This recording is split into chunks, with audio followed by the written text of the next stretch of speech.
Well, I have to tell you guys, I am just beside myself, not necessarily in a negative way, but wow, I ran into one of my best friends that I hadn't seen for years. Her name is Donna. We're friends on Facebook. I adore Donna.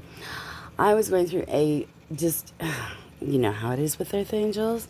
So I was in a horrendous time, and I was in a place that was so dangerous that the Relief Society was not thrilled about having to go in there and help people. But this was a triage location, and so I was basically the liaison.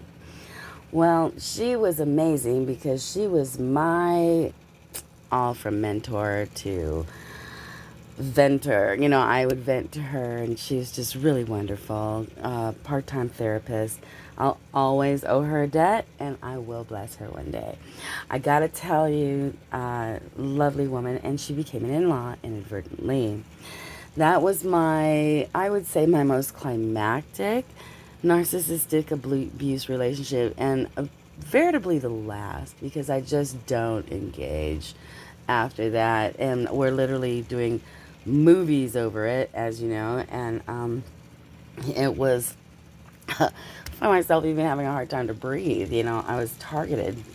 I wrote How to Break Free from a Predator, and I was literally targeted by a little, very suave, and a magician. Yeah, he was amazing, a little maniac. And so he actually, from what I understand, left state. I ran in to the in-laws at the store, and I mean, I was mid-chore, so I was as disheveled as somebody can be, but and she looked wonderful. They both looked wonderful. They're one of my favorite couples. They've been under quite a bit of spiritual persecution themselves.